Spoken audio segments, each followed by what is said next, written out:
There we go. So the first thing in a loving relationship is love and trust, give and take, right? Um, Without trust, love cannot be there. And when there is love, automatically trust comes along with it. And it starts with exchanges. It starts with uh, give and take. So, for example, appreciating somebody for something they did, or giving somebody a gift, or revealing a heart, receiving advice, words of empathy, etc. These are all gifts. Of course, there are physical forms of gifts. Tomorrow is my birthday, and I've already started receiving gifts since yesterday. So that's wonderful. People express through gifts, but then there are also people who express through words, through uh, words and through other means. So it's exchange between two souls, two conscious beings. There's exchange, and that's how love is created. Ananda, Sat Chit Ananda. Ananda only happens when there are two conscious beings having loving exchange, right? So it requires two people, two souls. So it could be God and you, it could be you and your friend, it could be you and your lover, it could be you and your mother, etc. But it takes two to tango, as they say, right? So it is a connection between the two that leads to love, trust, happiness, etc.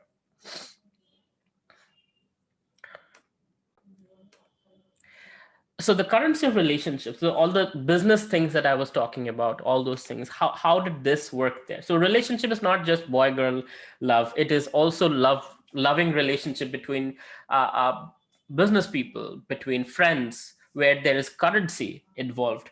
So for example, you might have to pay for something. Let's say this watch, somebody gifted this watch to me, right? Because when they were going through some difficult phases, I helped them. And when they became stable financially and were generating revenue with their first income, this person gave me this watch.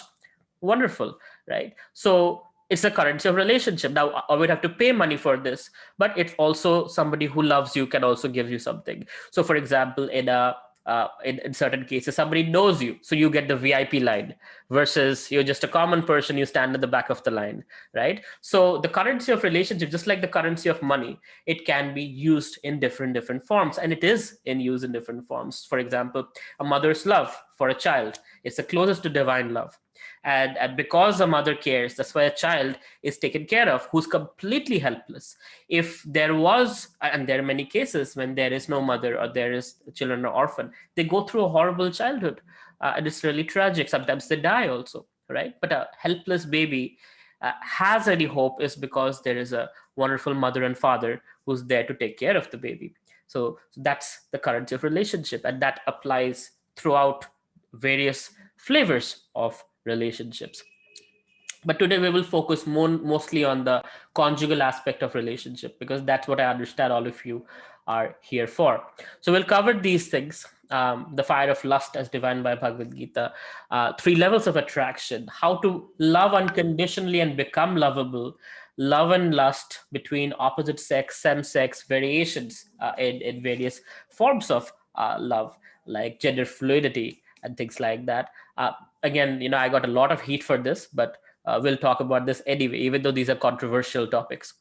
Learn to speak the love language. This is going to be an amazing tool for you that will absolutely transform the way you communicate in a relationship. And communication is one of the key aspects of sustaining and growing a loving relationship. Without communication, misunderstandings happen, fights happen, and things go to hell, right? So we will really focus on the love language aspect, how to speak in the language of your lover, beloved.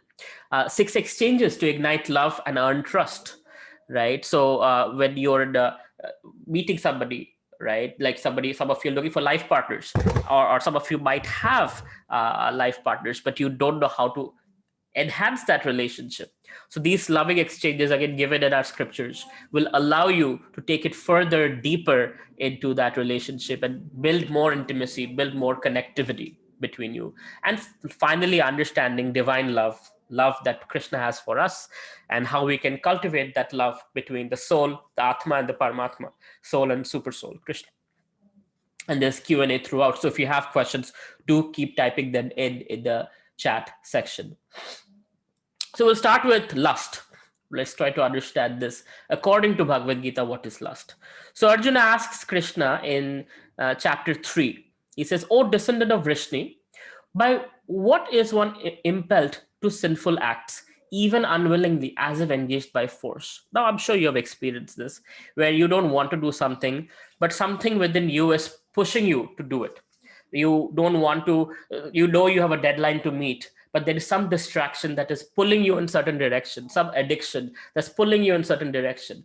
And Krishna says, Supreme Personality of Godhead said that it is lust only, O Arjuna, which is born of contact with material mode of passion and later transformed into wrath. Wrath means anger, frustration, and which is the all devouring sinful enemy of this world. So let's understand what that really means. So, love is different from lust. It's actually diametrically opposite to love. But generally speaking, we don't understand the difference because it's a mixture and we have both happening at the same time. So, what we think might be love might be actually lust. And the way to identify it is how much we are attached.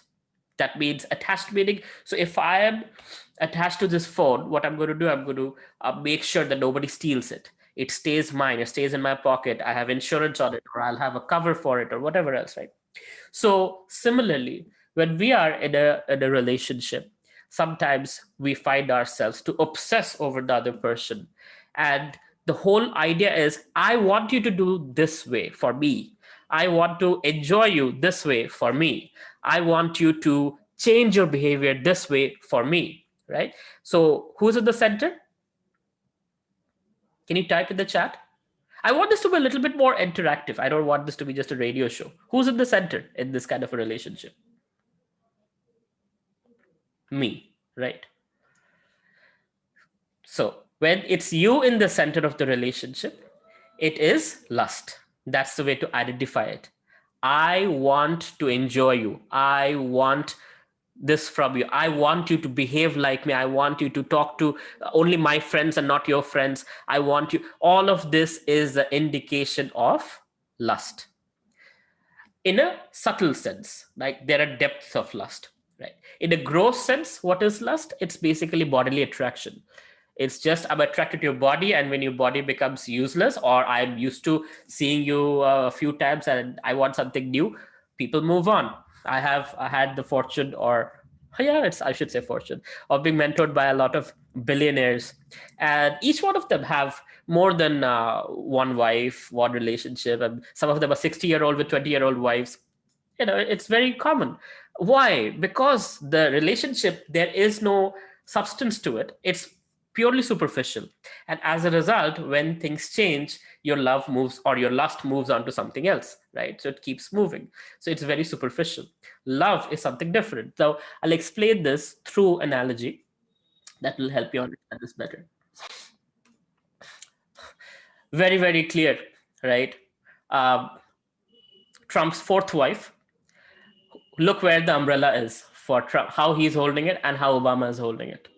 Obama's one and only wife, Trump's fourth wife. Now, I'm not being political here, but one is selfish, one is, I wouldn't say selfless, but at least in the attitude of care, attitude of love, attitude of I care for you. You are in the center versus I am in the center, right? So when your beloved is in the center, that is love.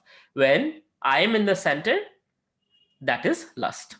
So in very basic terms, of course, we can go far deeper into the topic. So if you see here, uh, Krishna is massaging the feet of Balaram, and all these gopas, his friends, you know, they're also doing certain things. So love is expressed through seva, loving service, right?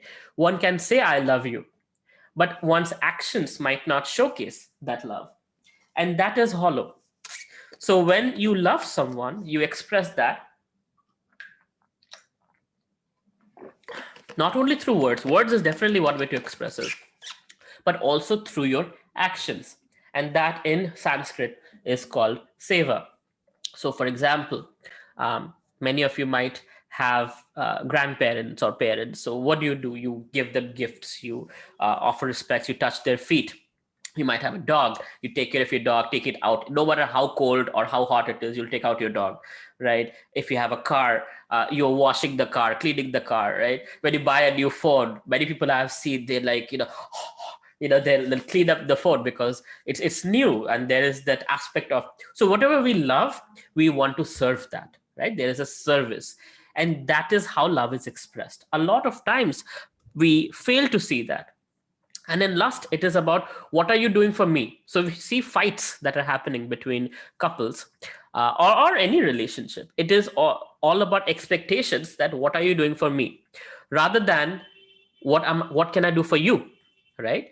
So if we change that mindset, then you can slowly move from the superficial lusty relationship to a loving relationship which sustains. Why do we need to move from lust to love? It's not like we're moving completely. We as human beings have both, right? And we move more, we try to move towards love because that's what sustains. Because lust, what happens, the superficial things, as soon as they go away, it's over and out, right? You don't want to talk to that person anymore. Somebody you are attracted to because they're rich or powerful, they lose their wealth, you're done and dusted, you move on to something else. So lust doesn't sustain, love sustains over time. That's the difference. And lust is also hollow. It feels great for 5 minutes, 10 minutes. After that, you feel like, I wish there was something more substantial, right? And that's because your heart, that's what your heart wants. It wants to be fulfilled with love. That's what makes you happy, right? Your soul's nature is Sat Chit Ananda. Ananda only happens when there is loving relationship between two souls. Saikat is asking, what is romantic relationship? What is the difference between romance and love? Not much different. But romance has, how we understand it, and again, love also, how we understand it, is a mixture of love and lust. And we'll go details into it. We're just about to hit that slide. So love is expressed through loving service, seva, right? Whether it's gifts, whether it's sweet words, whether it's appreciation, or even like here, massaging feet or whatever, right? Different ways. This is lust. Somebody else's thing, I'm interested. Somebody else's wife, Ravan, comes to Sita. You're beautiful. I'm Ravan. I want to enjoy you. And I'll grab you and I'll take you to Lanka. That's the mentality of a lusty person. That it doesn't matter who you are. For example, when you're married, right? You take a commitment for life, that I'm going to be with this person for the rest of my life, and that's it. Uh, Now, no more seeing anybody. Any other woman I see is somebody else's business, not my business. I see them with, not in a way of a conjugal eyes, but through a eyes of relationship, in terms of respecting a woman. That's it. In the Vaishnava way, we say Mataji. We refer to all women as mothers except for your wife, right? Once you're married, you don't, because with the word mother, it you have naturally that respect, that love, that aspect that is there. But unfortunately, lust is something different. It's like, yes, I have committed myself, but I'm still looking everywhere, right? That loyalty factor goes away. So that Ravan actually represents lust in its highest form. And as we see it, Ravan, although was the most powerful king at the time, his lust was the reason for his destruction.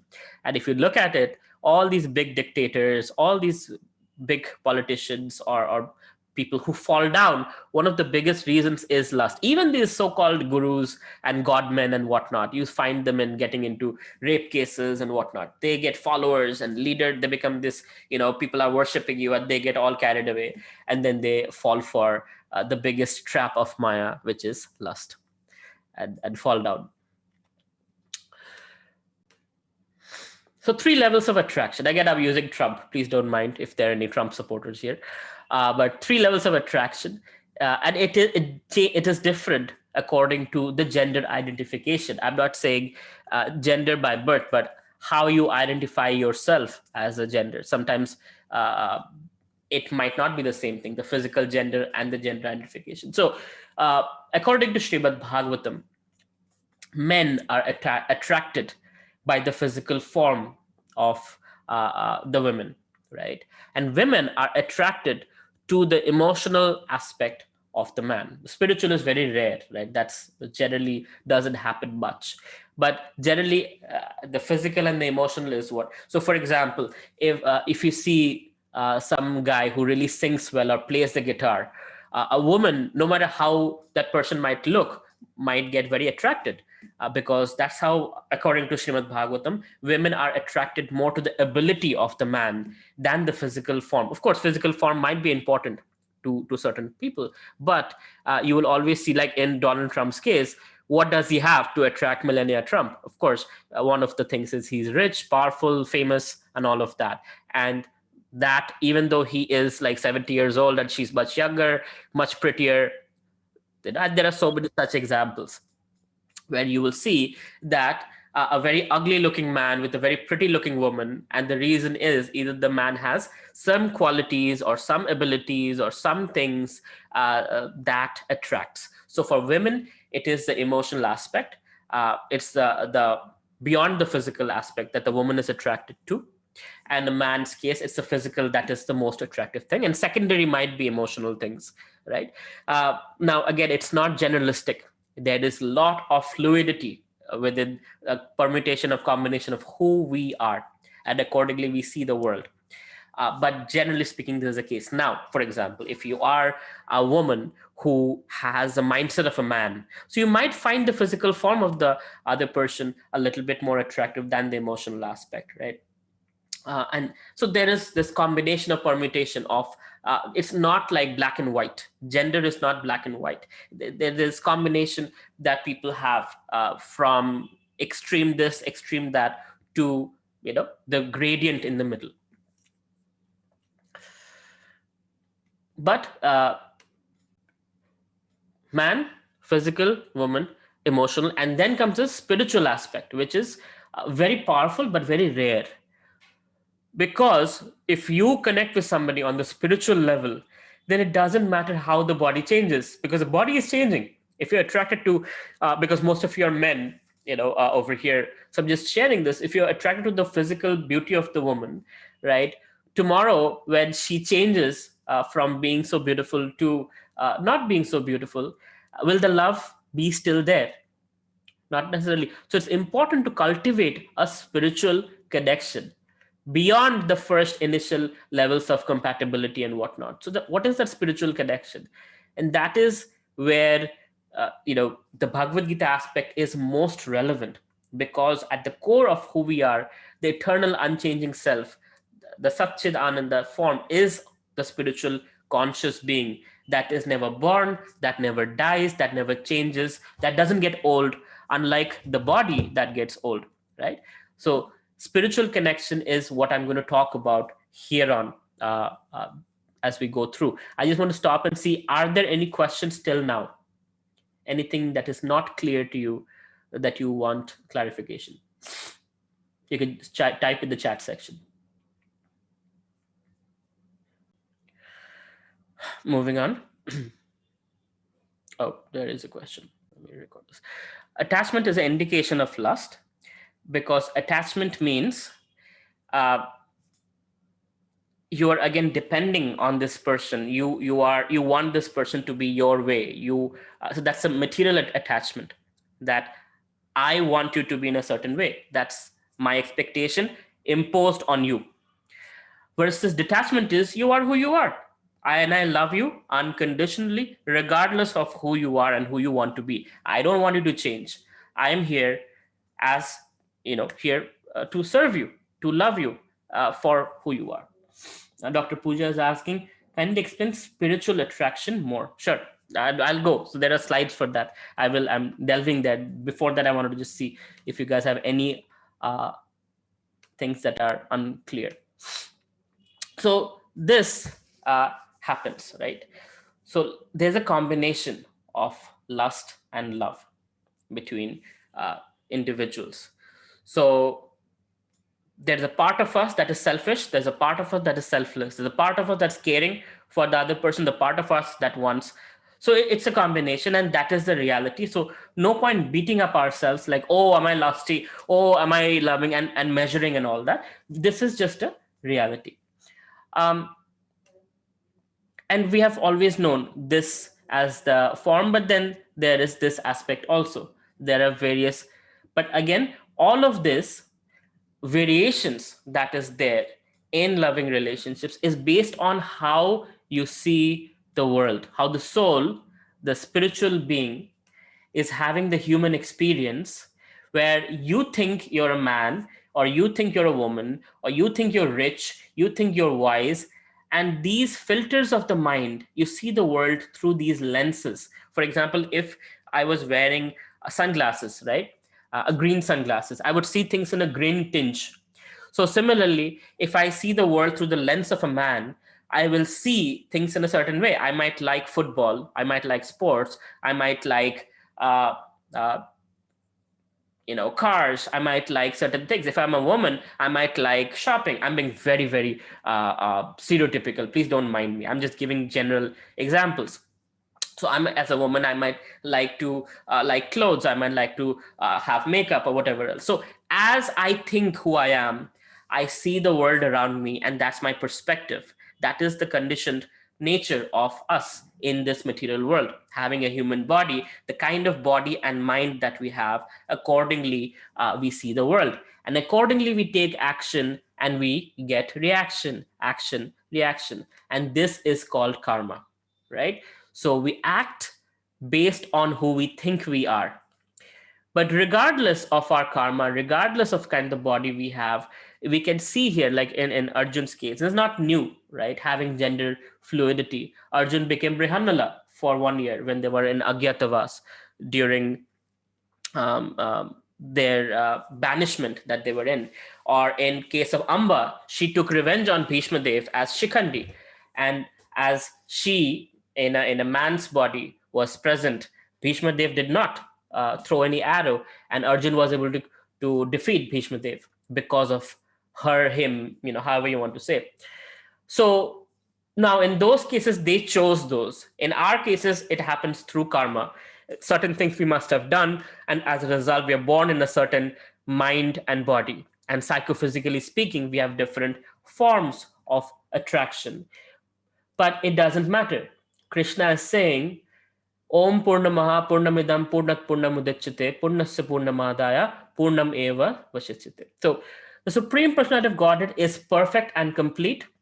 And because he is completely perfect, all emanations from him, that means us, all emanations from him, such as the phenomenal world, are perfectly equipped with as complete wholes. So we are, whoever we are, complete. Even if a person is handicapped, they're complete in the sense that they have complete ability to fulfill their spiritual perfection, spiritual relationships. And spiritually speaking, your body, your mind is not a limitation to achieve spiritual success.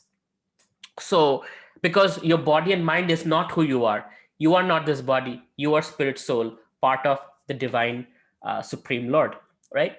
So, so just like a mother gives birth to a baby, but that doesn't mean mother loses something. A mother doesn't lose an arm on a leg, but the baby is complete with eyes, nose, everything. So just like a mother can give birth to a complete baby, similarly we have come from the supreme personality of Godhead, who is complete. So we are also complete.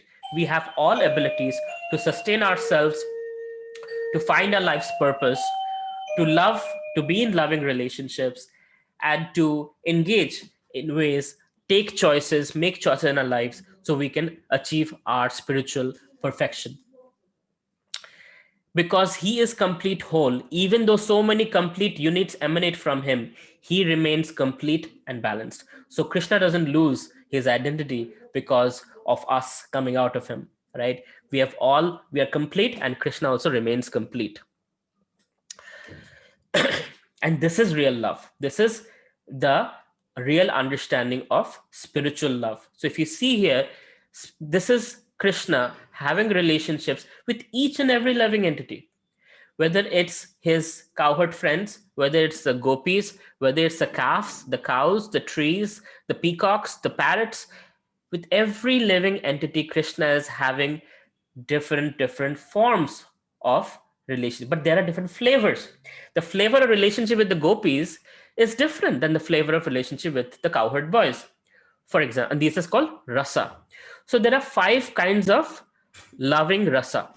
One is awe and reverence. Wow, Krishna is amazing, right? So for example, the cows, the trees, they're like, wow, Krishna is amazing. Then comes the servitude rasa, like Hanuman to Lord Ramachandra. It's like, I want to serve you, my Lord, as a servant. I am your sevak, right? So that is the servant rasa. Then comes friendly rasa. So that is what these wonderful cowherd boys, Balaram, Krishna's friends, they consider Krishna an equal. And Krishna also considers them equal, and they have loving friendship, right? So brotherly love, or what we call bromance in one sense, right? And then comes parental affection. The Nand Maharaj, Mother Yashoda, and all the elderly people, how they see Krishna, right? There's beautiful, loving relationship. They want to protect Krishna. They want to teach Krishna. They want to teach him a lesson sometimes if he's being mischievous. So there is the parental affection that we have with our grandparents, with our parents, etc. And then there is the ultimate and the most intimate form of relationship, which is conjugal. That is Krishna with Radharani, Krishna with the gopis.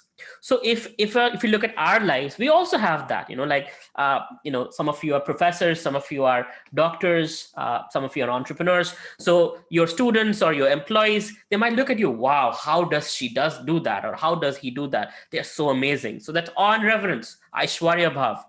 Then there is friendship. There are certain people who are cleaning your house, right? Who are in the service mode, mem saab or saab, driver, this, that. So different people have different moods, and each one of them have a different flavor of relationship. And these are all various ways of exchanging loving relationship. It's not just a man needs a woman and a woman needs a man. A man needs friends also, parents also, right? Child also. So a woman also has all these different needs. So we as individuals need to have all different flavors of relationships in order to be fully satisfied and happy, right? And as they say, there's a quote that says, it's happy people who become successful. It's not successful people who become happy. We think after success, happiness comes. It's actually before success, there is enough support, emotional support, that leads one to focus on one's job or one's mission or goal, and that allows them to be successful. When you are in negative environment, when your relationships are in complete wreck, it does not lead to happiness. I'll give you a real example. Somebody I know, we consider each other friends, but he's 30 years older than me. And when I first met him 4 years ago, he was very depressed. I could see it in him. He was very strongly like, life is, I'm a failure in one sense. He would think like that. And now this guy was a very high flying, successful corporate guy when he was working in the Big Four, living in London, living in US, living in Germany. He had a very good career. After that, he decided he will quit his job and become an author, an entrepreneur. And that didn't go too well. And his wife was used to having a very lavish lifestyle. But as he chose this path of entrepreneurship and becoming an author, he was not seeing success, and his wife was constantly, what sometimes happens is like, oh, what's wrong with you? Why would you leave such high paying jobs to pursue your passion? This is so stupid. Da da da da. You're so dumb. Look at your brother, how they're doing. Look at your friends, how they're doing. And he would come to me and he would always share, I don't know if I can do this. Should I get a job? Should I go back? And one day we went on a walk, and we talked about this. And I generally don't tell people what to do. But in his case, he was so fried. He was brain fried, I said, have you thought about separating yourself from your wife, even temporarily? Because this person, if they're constantly telling you you're a loser, you're a loser, you're a loser, there is no way in hell that you can succeed. And I felt bad for saying it. But guess what? He actually took that seriously. And he told his wife that, can we separate for a few months? Let me write a book. And if things go well and you feel comfortable, then we can move back together again. So she went back to Rajasthan and he's in Calcutta. He wrote this book, and this was his fourth book, and this book became a best-selling book, right? And of course, I was helping him along with marketing and whatnot, and he got on TV. Now he writes for Economic Times. He gets interviewed by all the top news channels. He's written 3 books already, which all of them are bestsellers. He's all over the news. Even Google has a author profile on him, which is a big deal, right? He's received many, many awards, and he's a successful person as an author and entrepreneur. And he keeps telling me, Avelo, that walk changed my life. And he and his wife are extremely happy together. But guess what? He needed that little break, that needed little space where he didn't have to hear constantly that he's a loser. And somebody could inspire him and say, you know what, you can do it. Let's do it this way. Here's a strategy. Let's make it happen.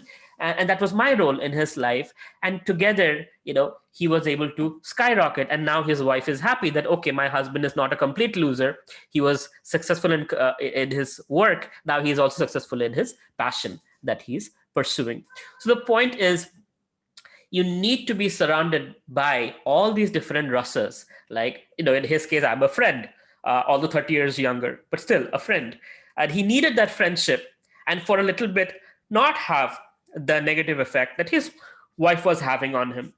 And that helped him through. So certain times you might have to get out of negative space, even if they're your near and dear ones, just to survive, thrive. And then once you thrive, everything works fine in your favor, because then people want to be with you, right? But when you're struggling, that's when you really need positive people around you. I hope this makes sense. Darshana is asking, in Bhagavad Gita, the word lust is repeated a lot of times. Does this lust mean only sexual desire or any form of lust? So lust, according to Bhagavad Gita, is attraction for matter. So this body is material, right? That's why it changes and it dies. But the soul is spiritual. Soul doesn't die. So the attraction for anything material means, so what is matter? Matter is something that's temporary, that degrades over time, and that diminishes, and it changes to something else. Just like this body one day will change to ash, or the whatever else, everything will become ash pretty much, soil, ash, air, water, and basic elements. But spiritual things don't change. So anything that is lust is attachment for matter, whether it's the body, whether it's the money, whether it's whatever. Even the mind, the mental level, that is also material. So if you're attached to somebody who is a good poet or a good singer or has a great voice, that might go away. That is material, right? So that's lust. Love is connection, soul to soul connection with Krishna at the center. I love you because you're part and parcel of Krishna, and it's unconditional. Regardless of what you do, I love you because it's a choice I am making to love you, not because something you do, but because it's a choice I have made, a commitment I have made to love you. So, for example, many people, when they go through difficult times, they're like, God doesn't exist, right? And many people who go through different difficult times invest more deeply in their relationship with God. And that's two different mindsets. One is, when there is love, you know that you don't leave the person you love. When there is lust, how is us and God lust a relationship? Give me this, give me that, give me this. Sukha sampatti ghar aave, kashta mite tanka, right? Tan is material. So when Om Jai Jagadish Hare, that song, although it sounds very spiritual, it's not. What is it asking for?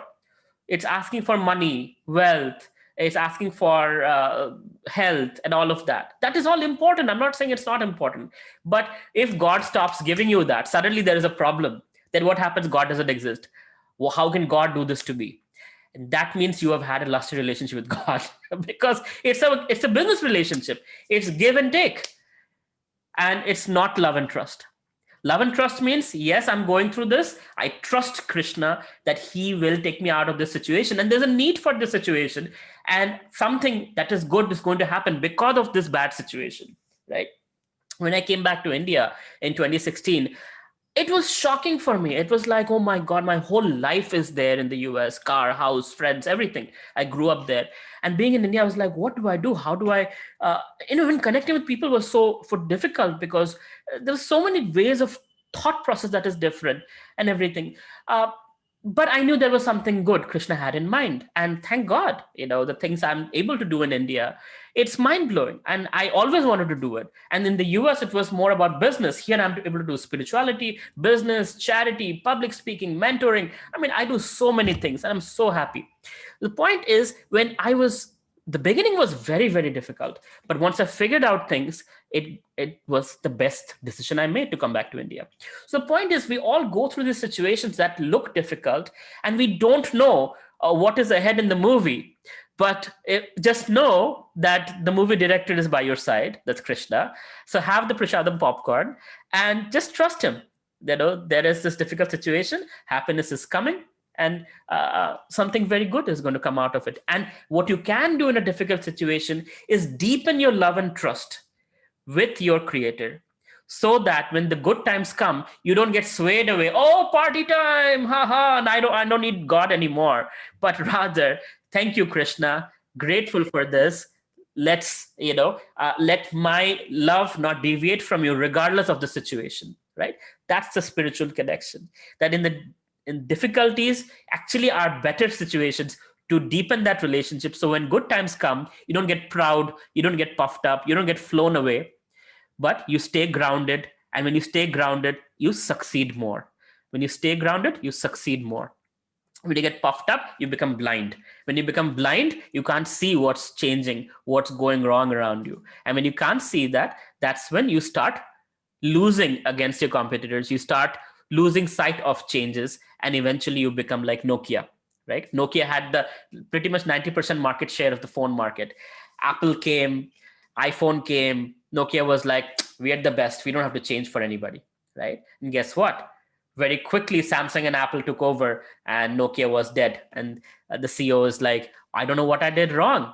You didn't change. That's what, you were blinded by your success, right? um okay, there are some questions coming up. Chandrima Chattaraj, what is the reason that most of the great Prabhujis and Matajis are brahmacharis and are not involved in conjugal relationship?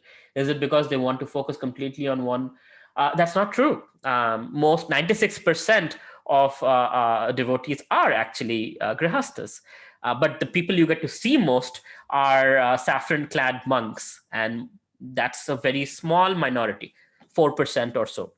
And now in their case, you see them more because their only thing they have in life is preaching. And that's why you see them more often. But actually, majority of the Prabhujis and Matis, as you call them, are grihastas, married people with kids and everything. And many of them also preach, like myself. I'm not married as such. I don't have kids, but I have work. I do all the things that a common person does. And yet I do a lot of preaching activities to whatever ability I have. So it's some people focus purely that I give up everything and I just focus on one thing. That's a monk life, but not, it's not meant for everyone. And in Kali Yuga, it is not even recommended. So it's totally fine. That's the beauty of bhakti. You don't have to give up anything. You just have to include Krishna in the picture.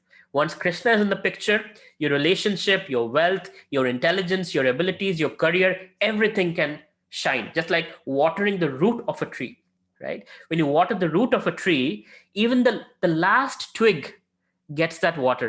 We have a tree over here outside my house that is 3 story tall. And I was thinking, all these houses have to use pumps to take water out from wherever to the roof, right, in the tank. But in this tree's case, this 3 story tall tree, it doesn't need a pump. It takes water from the roots, from the ground level, and the last leaf at the top of the tree is getting that water. Why? Because it's connected to the root. So our root is Krishna. When we are connected to Krishna, we are nourished. And our relationships are nourished. Our success doesn't kill us. A lot of times success kills you because you get proud. Everything stays grounded. Everything is wholesome because Krishna is in the picture. Once Krishna is out of the picture, things change. right? It becomes hollow. And even though we might have everything, we have nothing. I've seen the most depressed billionaires you can imagine, who have private jets and everything. And yet they're like, my wife's cheating on me. My kids don't love me. They only call me when they want money, right? And they don't feel fulfilled. And then there's midlife crisis, and there is all kinds of problems that are there because of one thing, the root. They're not connected to the root, so they don't feel nourished, and thus the spiritual aspect is missing in their lives. I hope this. So, communication is a big part of a thriving relationship.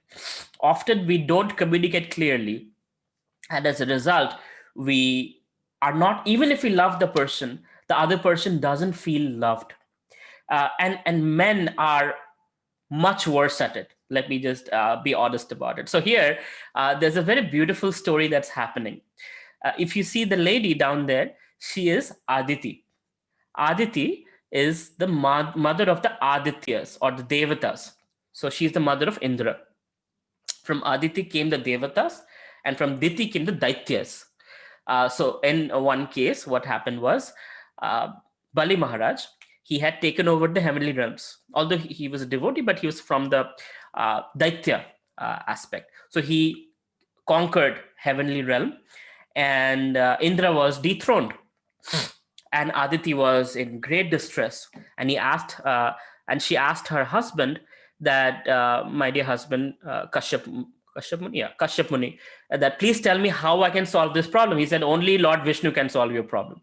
She said, how do I see him face to face? So Kashyap Muni gave her a 6-month regimen that you do this tapasya for 6 months and you can see the Lord face to face if you do it perfectly.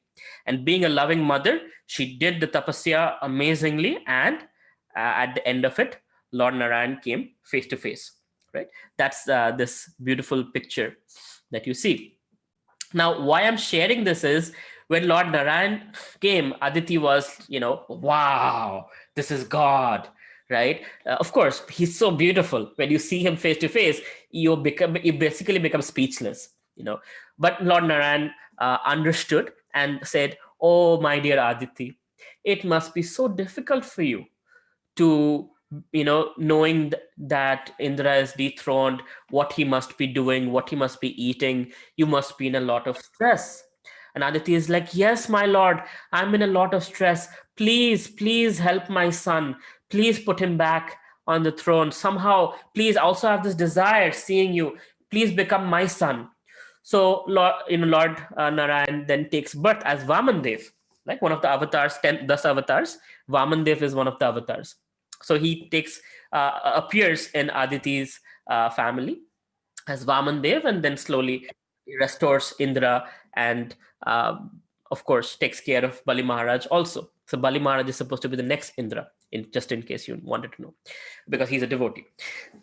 Long story. I'm not getting in the story too much, but what I'm trying to get here is what happens between a man and a woman. A woman says, "I have a problem," and as a man, we say, "Here is a solution." And the woman says, "Oh, you're not even listening to me." And the man says, "But I just give you a solution. Don't nag in front of me. I don't need to hear all the details. If you have a problem, here's a solution." And the woman says, "Oh, no one listens to me." So here is what's happening. Women, and please correct me, women, if I am wrong on this, but this is actually like scientifically proven. So from the woman's perspective, she wants something called reflection. She wants you to empathize. She doesn't want a solution. So just like Lord Narayan, even himself, he's doing this to Aditi, right? "Oh, Aditi, you must be feeling so sad. Oh, your sons are, here and there." So what is he doing? He's reflecting. And Aditi was like, "Yes, I'm so sad.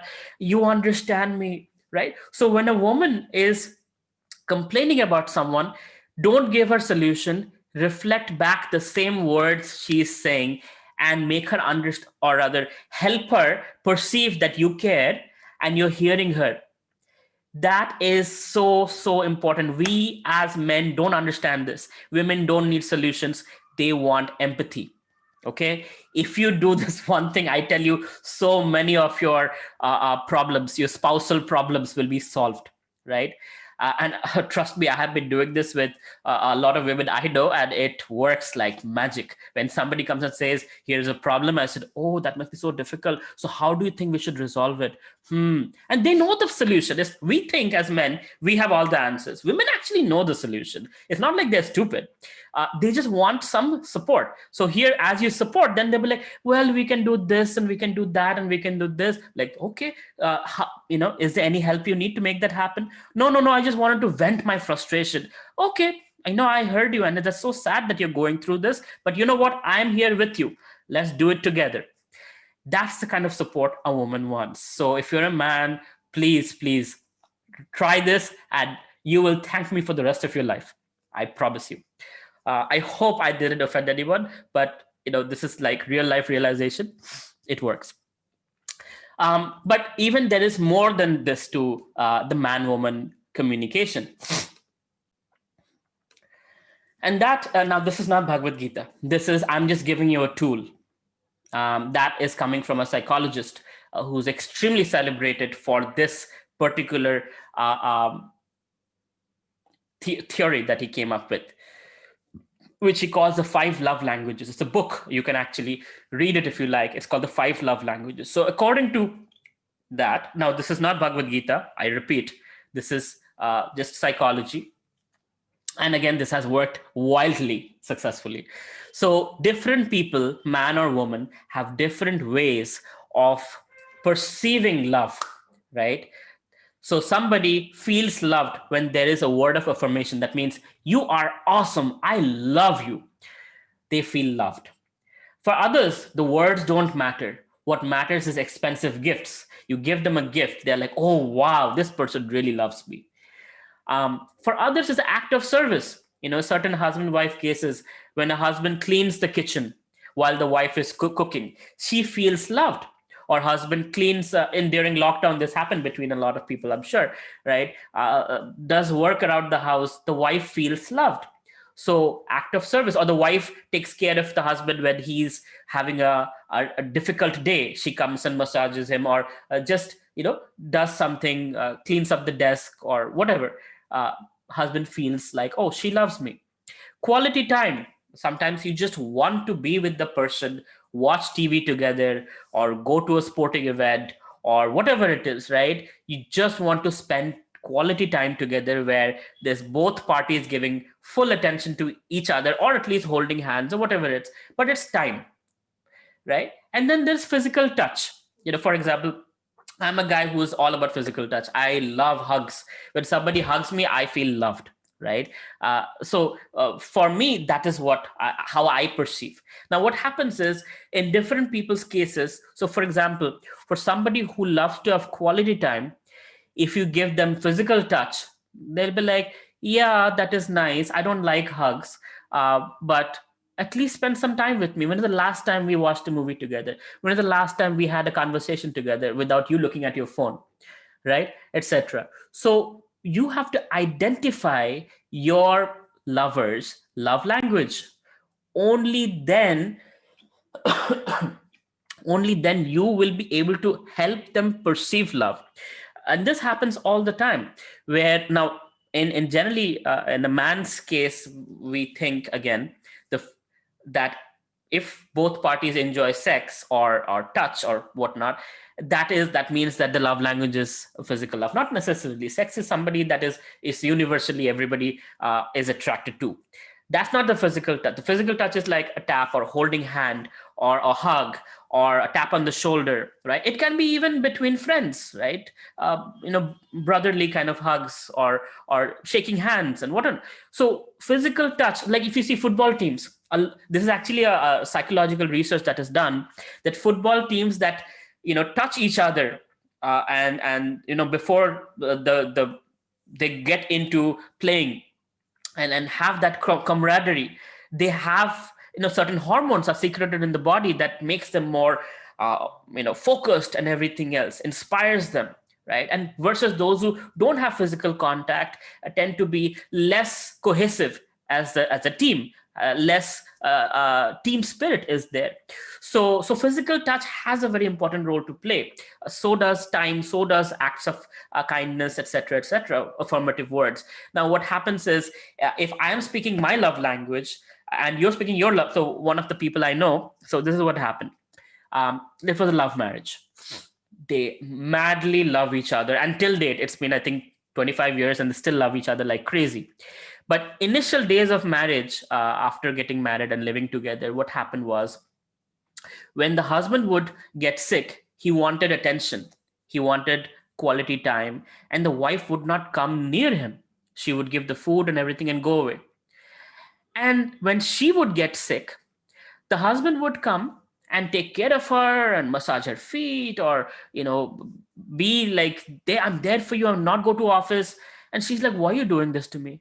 Why can't you just leave me alone? When I'm sick, I don't want you around me, just go away. And it took a few months for them to realize, oh, we are very different in that way. When I get sick, I don't like him around me. And when I get sick, I want her to be close to me. Once they both understood, I'm treating him like I want to be treated, I shouldn't do that. So she started being close to him when he was sick or stressed or needing attention. And when she got stressed or sick or in need of certain things, he would stay away, even though he wanted to be close. So that means you're not speaking your love language, you're speaking the other person's love language. And that allows you to make the other person feel loved. It's important. It's not important just to love the person, but it's also important that the other person perceives your love. Otherwise, you're just wasting your energy, right? So the perception happens when you speak their language and deliver the love the way they want to receive it. Okay. Any questions on this so far? Yeah, John Gray. Men are from Mars, women are from Venus. Okay. You can't live with them and you can't live without them. Surviving the opposite sex, John Gray. Okay, interesting. Uh, Sir, in ISKCON, it is said that initiated devotees should do sex for, you cannot even type that word, huh? Having a child and not for enjoyment. But, sir, after having a child for the whole life, we can't do this. How is this possible? It means if we are not able to stop the urge, Krishna will not accept us, or we don't be able to enter. No, no, no, it's not. Krishna is not a cruel person. Please don't think of Krishna as this teacher with a stick. Oh, you are doing this, so you're not allowed. No, that's not how Krishna is. He's loving. Here's what happens. Krishna in Bhagavad Gita chapter 2, he says, overcome lower taste with higher taste. So yes, the most basic attraction, like we said, is physical attraction, bodily attraction. But bodily attraction deteriorates after a few weeks, few months, a few years. So we need to develop higher attraction. That means emotional attraction and spiritual attraction. So that sustains over time. So in ISKCON, it's not like you should not have sex beyond having children. It's like grow beyond that in the relationship. And when you grow beyond that, then you're not just in bodily context, you're growing spiritually. It's a spiritual organization, right? So you're growing spiritually. And when you're growing spiritually, then sex is not a need for the relationship to thrive. It's nice to have if you want to have children or whatnot, but it's not a need for them to be together. We are here together just for the sex or nothing else, right? It's not like that. It's, I love you and I like to be around you and I like to serve you and I like to see you happy. That's why I'm with you. Now that's a thriving relationship in a higher taste. So more spiritually we advance from our bodily needs to our emotional needs to our spiritual needs. So that is a symptom of spiritual evolution. So it's not a forced thing. It's a spiritual natural evolution. So for example, I used to, being a Bengali, I used to eat meat, fish, eggs, all kinds of things, right? As I slowly started moving in my spiritual path, I just started questioning me, is it really worth eating an animal for my 10 minutes of pleasure? Can I live without it? Maybe try for a month. Yes, I tried for a month. I again resumed eating meat. Again, I tried for 3 months. Again, I resumed. And after that, I finally was like, you know what? I don't have to do this. I think I have overcome my need for eating flesh. Now, this was not forced on me. Nobody asked me to do it. It was a natural evolution of consciousness where I felt, you know what, I can live without it. And I have something more. I eat prasad. I offer food to Krishna. So spiritual taste is higher than material taste, right? So as you grow in your spiritual love for each other, then the bodily love becomes less. That doesn't mean you don't hug each other, you don't hold hands with each other, you don't watch movies together. That's not what it means. It means it is not the need, that it's not the binding factor. The binding factor is I love you for who you are. I hope that helps answer the question. All right, so I'll go back. And then comes this aspect, the 6 loving exchanges, right? So when you're building a relationship, so in the book Nectar of Instruction, there's this great saintly person named Srila Rupa Goswami who gave us this formula of 6 loving exchanges. So what he gave us is, when you want to build relationship with someone, these are the few things, like I said, love and trust, give and take. So in that give and take part, these are the few things that really enhance the quality and the depth and the intimacy of a relationship. By intimacy, I just don't mean sexual intimacy, but also emotional intimacy. And it starts with giving gifts. So receiving and giving gifts. So a lot of times in our community, when somebody gives a gift and the person receives it, says thank you very much for the gift, and the person giving the gift says thank you very much for accepting the gift, because when you accept my gift I feel fulfilled, and by receiving the gift also you feel fulfilled. So that gift could be a physical gift, it could be a sweet words, it could be money, it could be a service, but there is exchange of certain physical appreciation, or something that denotes I love you, right? Then there is food or prasad exchange. So uh, when they're good friends, it dates, what happens, right? First date maybe in the movies, the next date you go to a restaurant, right? Because food has a very unique way of connecting two individuals in an intimate way. When you eat together, even like in most older families, when there was joint families, the whole family would come together and they would pray together, they would eat together, right? And in the dining table, all kinds of wonderful laughters and conversations would happen. In the US, they try to do that once a year on Thanksgiving Day, when all family members come in. But generally, it's a lot of judgment. Oh, I'm doing this well. My son is doing this, and your son, Sharmaji ka beta, and all of that happens. But regardless, the reason for all of this eating together is supposed to build camaraderie. Even in business, there are business luncheons where people have very important conversations to getting to know each other, business partners or mergers and acquisitions. People go on lunches to get to know each other very, very well. Today, I had a breakfast with the central minister, and generally I have met in formal settings in Delhi. Today he was in Calcutta, so he said, "Avelo, come for breakfast," and we were just talking in a very casual way and whatnot. And I got to see a whole different aspect of him, which was him not being a minister, but him being a human being, him being a loving father, a loving husband, etc. So we were just talking about personal things. So now that we have this. I feel more connected and he feels more connected to me. We can do more things together to help the country.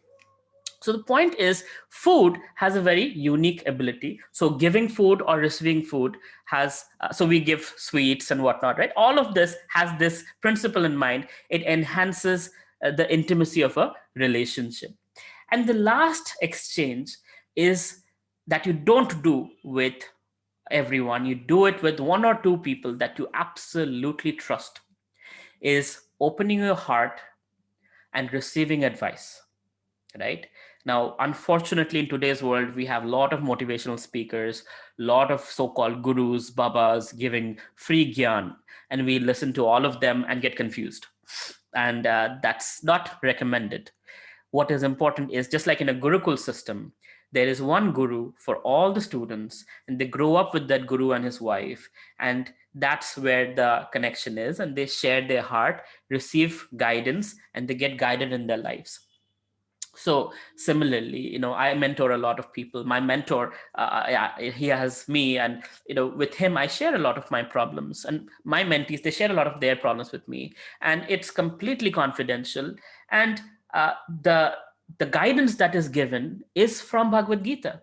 So it's not somebody's mental concoction, it's not speculative, it is proven, it is coming from the creator. So it's the best kind of guidance. So, and this can really, really build very, very strong relationships. Even a simple thing, I'll give you an example. Let's see your boss and you, right? You have a relationship, fine, you know each other. But when you share something deep, like, oh, you know what, my grandmother has cancer and I'm really not able to focus on my work because it's constantly bothering me. um, a good boss would probably come and say, "Oh, wow, I'm so sorry to hear that. Do you want to take a couple of days off, or something else?" And then the conversation becomes a little bit more close. Or if you treat your boss like a mentor, right? He might give you some guidance, and you'll see there is a strength of relationship that is built.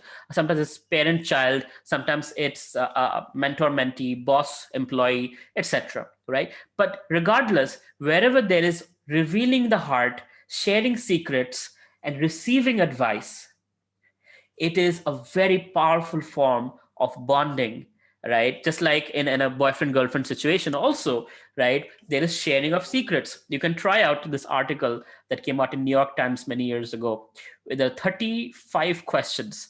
And it says, like, if you actually, each one of you answer those questions, so it gets from superficial questions to deep meaningful questions, right? To your childhood secrets, to all of that, right? And it's been proven that couples who go through those questions, after going through them, they either start crying, hugging each other, knowing each other in such depth that there's a huge intimacy is formed, or they decide this guy's not the right person for me and they move on. Regardless, they get to know each other deeply. So either they know this is the right person, or they realize, oh, this guy is totally not my type, or this girl is totally not my type, and they move on.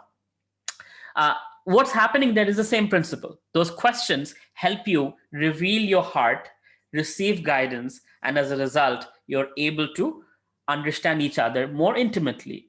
And either you become very close or you realize it's the wrong person. Okay, a few things popping up here.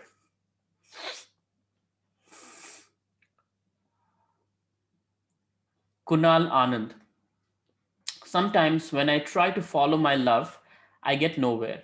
And when I get nowhere, I start thinking that I must have to my elders. Listen to my elders, okay?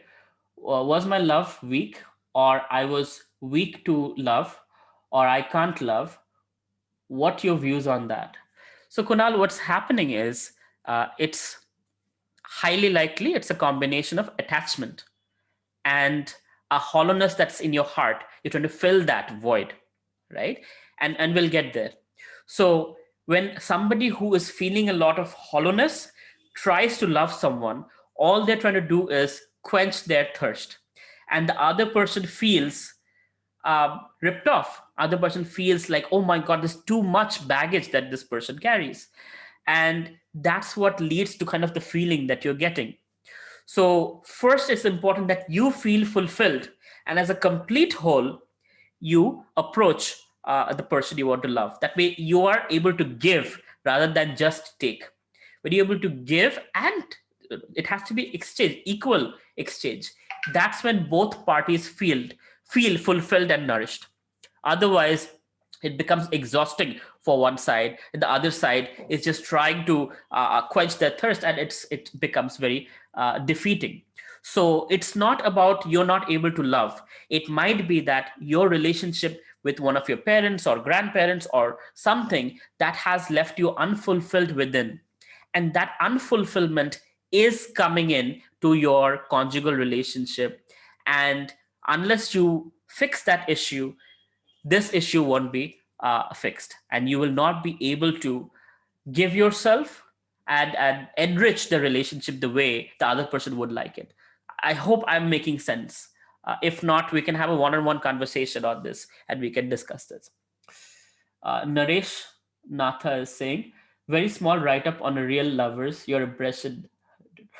uh, Embedded with great lover. If you have, you know what, WhatsApp this to me. We'll talk about this. Right now, I'd rather focus on the question answer. Kaveri Sai Ragni is asking, Hare Krishna Prabhuji, I think I am already in love. How nice. With Lord Shri Krishna. Uh, Keeping Lord Shri Krishna in my heart, is that possible to marry someone else? Please explain, Prabhuji. Of course, right? Srimati Radharani did that. There is nobody who loves Lord Krishna more than Srimati Radharani, and she got married to Abhimanyu.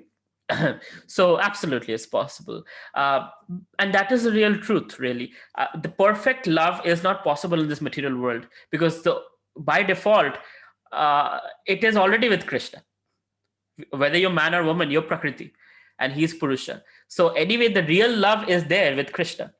But somehow or other, we also need to live a practical life. And in that practical life, we do get compatible mate with whom we live the life. But for those who have elevated to that platform of Mirabai or whoever, right? You know who's the real life, who's real love, right? With Krishna.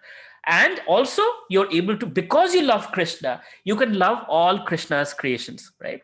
Whether it's your husband or your children or your parents or your friends, when you love Krishna, you can love all living entities. And if you don't love Krishna, you'll feel envious of all living entities. That is what is going to happen. And whether you realize it or not, that is how it works. And envy, again, we think, oh, envy means you have a car and I don't. No, it's not that kind of envy. It is a different, it's a material lust, a material attachment, selfishness. All of that comes when that connection with Krishna is lacking. Anyway, we're getting there. The slides are coming up.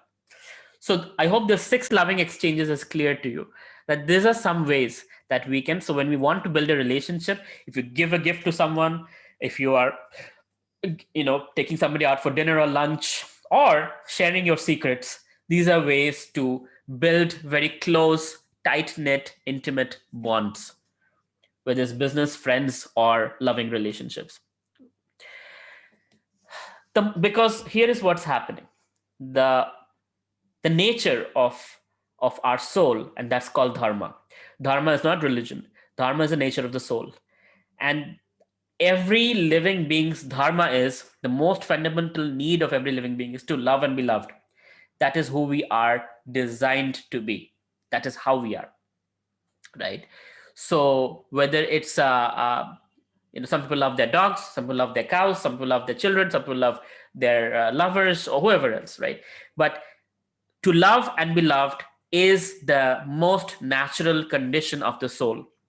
That's who we are, and without that, we are, we don't feel fulfilled and nourished.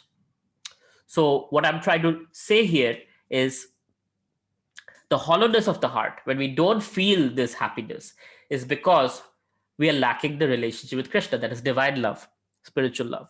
So the hollowness is Krishna shaped.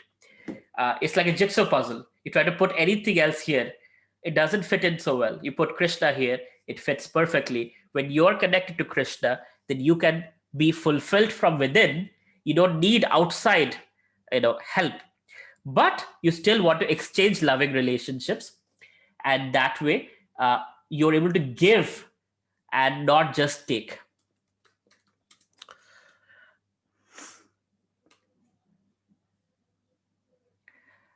Here is another way of explaining it: the fish out of water, right?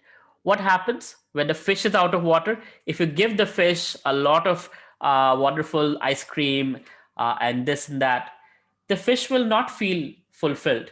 The fish, even if the water is dirty and muddy and whatever else, the fish wants to be in the water. And that's how the fish can breathe.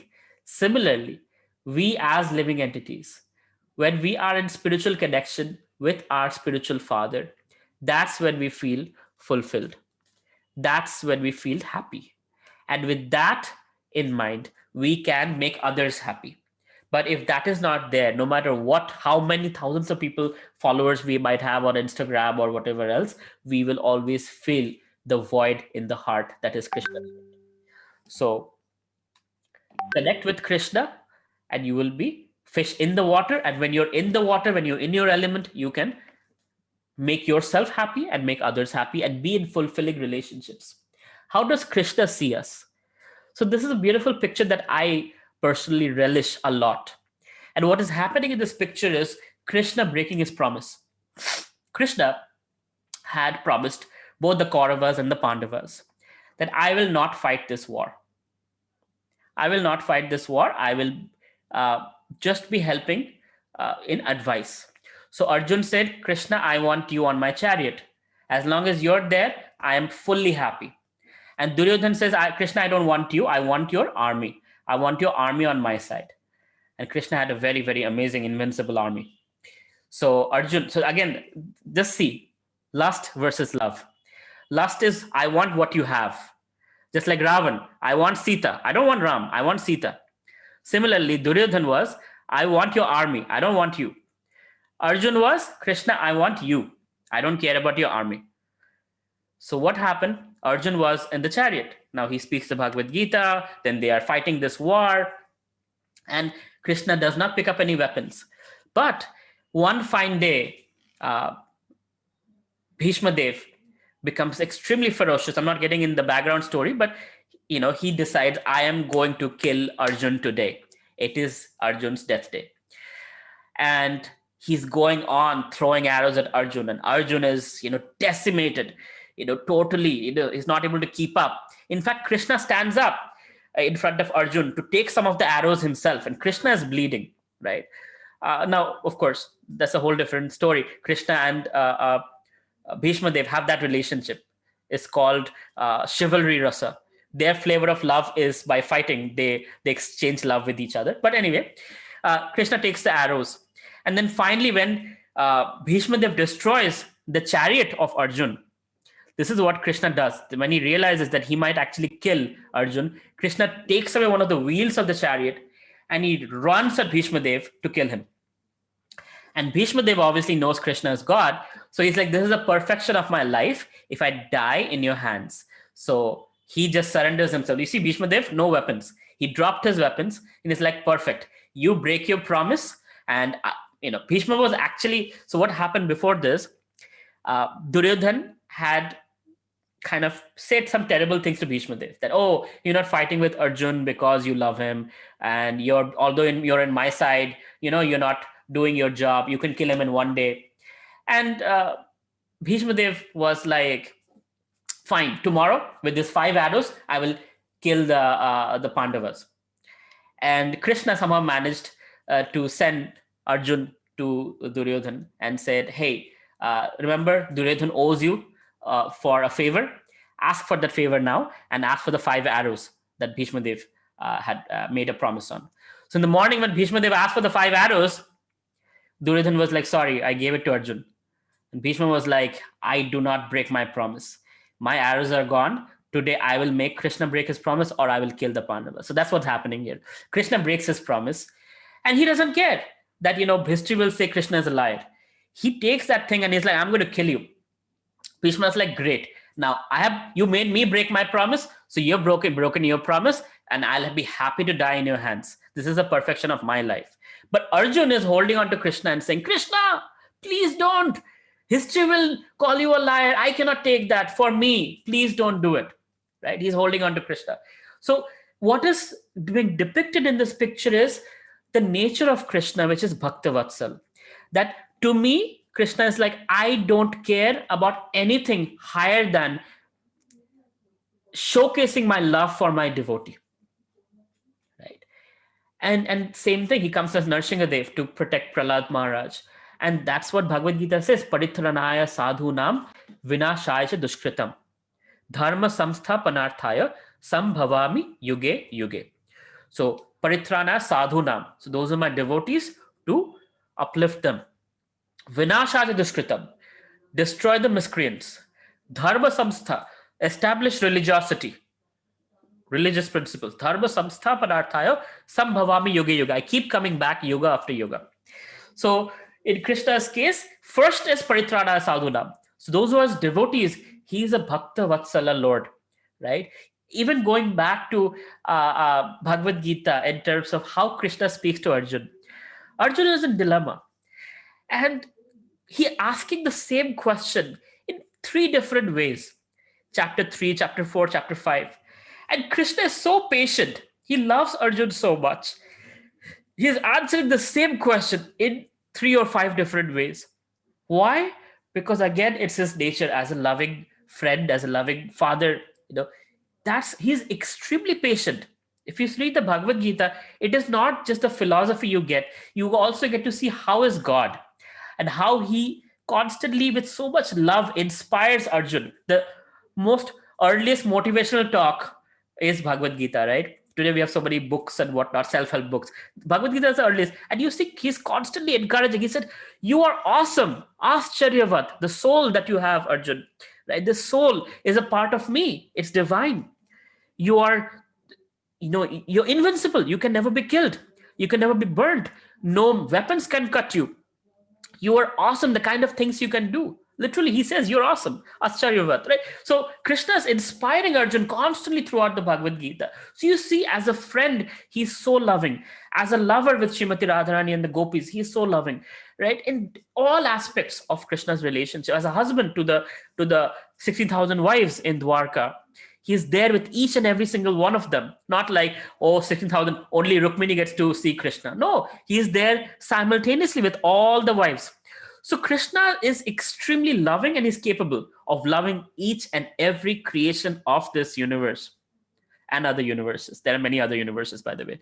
Multiverse theory, as they call it. According to our scriptures, there are unlimited number of universes, which is 1/4 of creation, and 3/4 is spiritual world.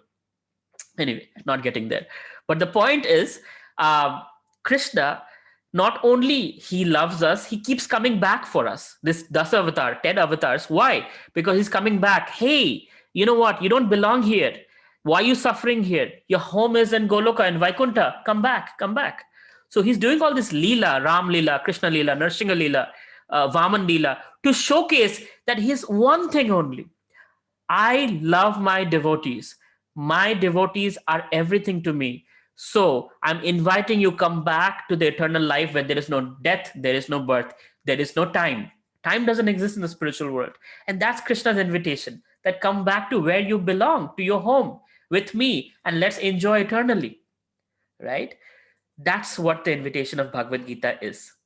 And that's divine love. That's where I wanted to end today, is with understanding Krishna's loving affection and building Krishna centric relationships with everyone.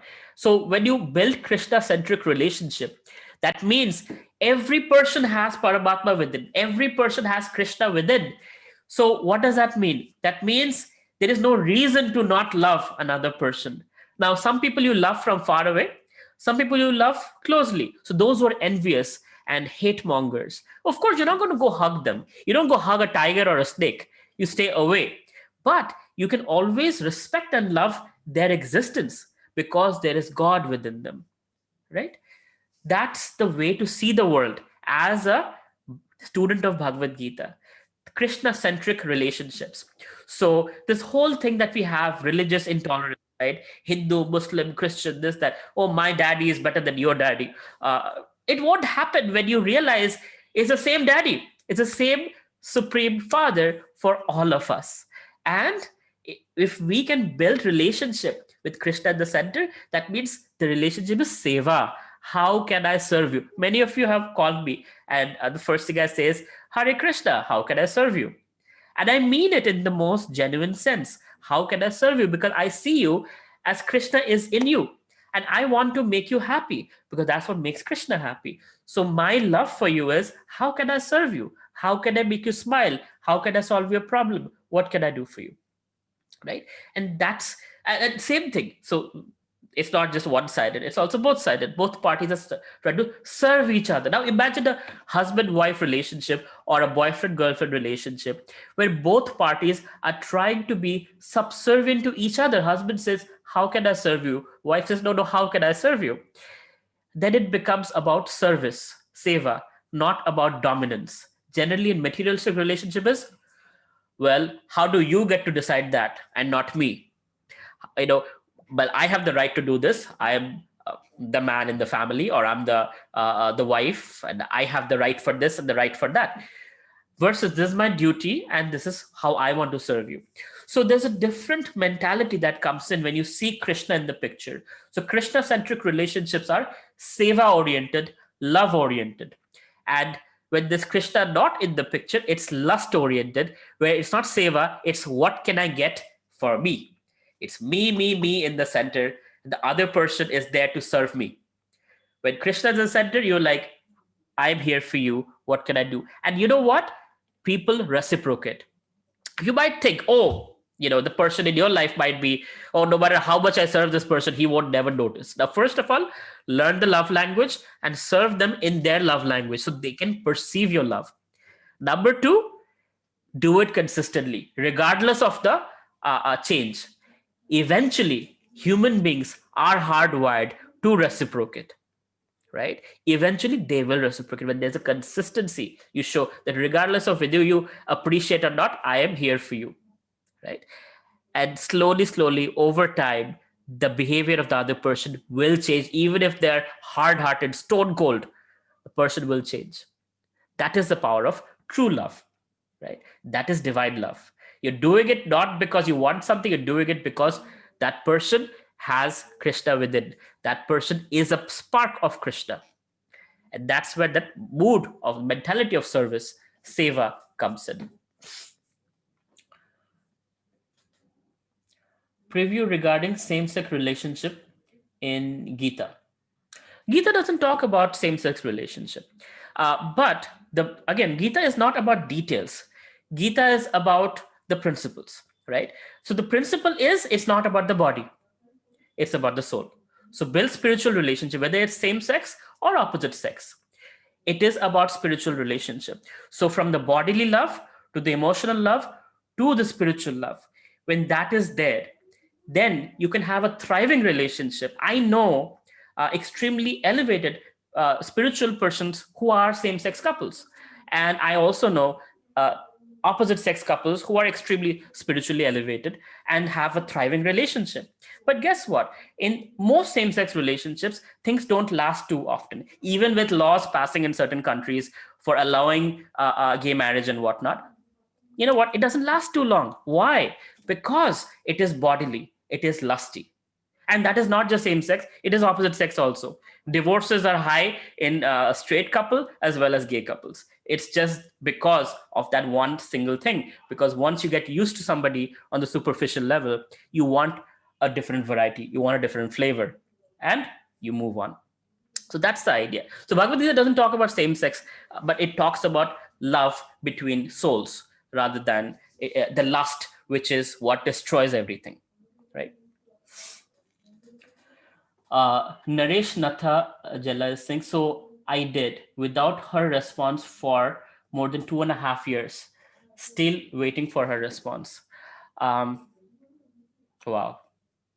I'm sorry to hear that. I hope, there could be many things happening here, but let's have a one-on-one conversation and we'll talk it through.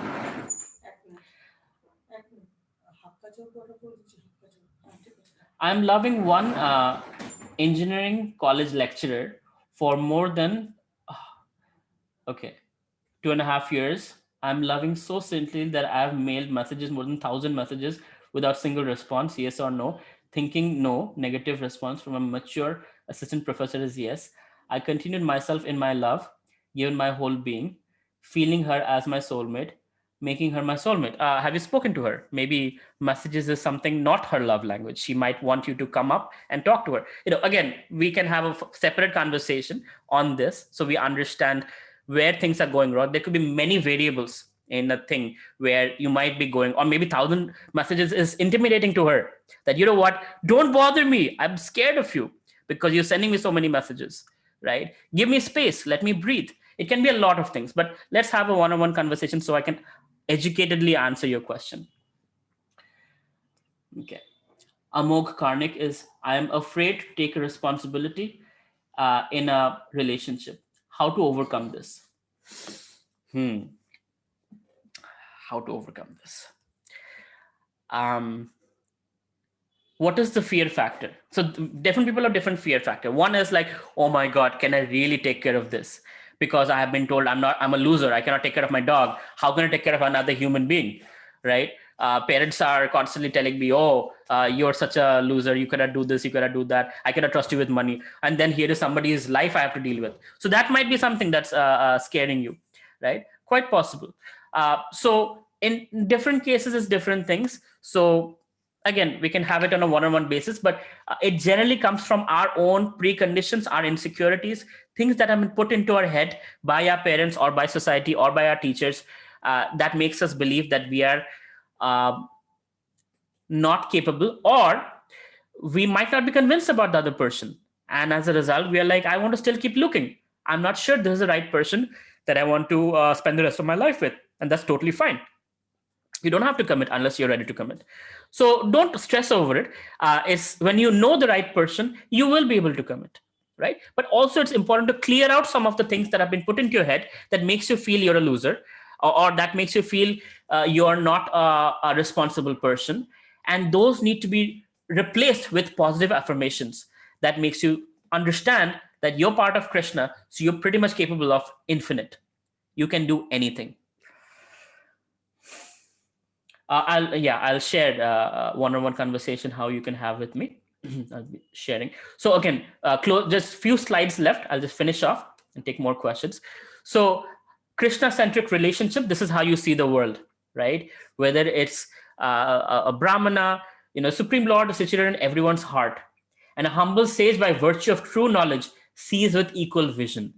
So plants, animals, somebody's dark skin, somebody's fair skin, somebody's man, woman. You don't see difference. You see Krishna in all living beings, and you love everyone. Of course, the flavor of love can be conjugal, parental, friendship, on reverence, servitude, and all of that. But regardless, you love and respect all living beings, seeing Krishna in them. And I invite you. So if you thought this was useful for you, and Bhagavad Gita is something you want to imbibe in your life, we do study Bhagavad Gita every Friday, 7:30 p.m. You're welcome to join us on Philosophy Friday. You get to be part of a group, WhatsApp group, where we're all like-minded individuals who want to understand Bhagavad Gita and apply that in our lives. So you can WhatsApp this number. If you want a one-on-one session with me also, you can WhatsApp this number, and Sarvanu will schedule a 15-minute or a half an hour one-on-one session with me. Also, as gifts, there are hundreds of videos I have made on my YouTube channel, youtube.com/Avelo Roy, on spirituality and how to use spirituality in relationships, in businesses, and other things. So do watch them. You can connect with me on Instagram and LinkedIn. I'm the only person in this world with the name Avelo Roy. So you can find me, Google me, and connect with me.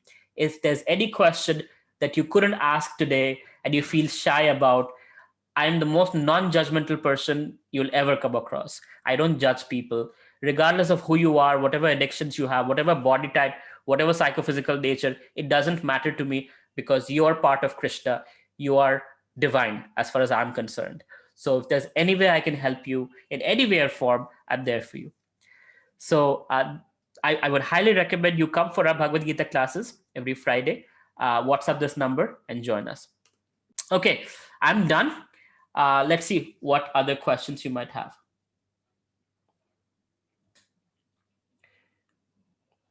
Prabhuji, you skipped one question regarding onion garlic. Yes, I did purposely. Ask me during Philosophy Friday. This is a public forum. I don't want to complicate things. I want to keep it on topic about relationships. Okay, if there are no more questions, thank you very much. Have a wonderful evening and wonderful rest of your Sunday. Hare Krishna. Srila Prabhupada ki jai, Srimad Bhagavad Gita ki jai.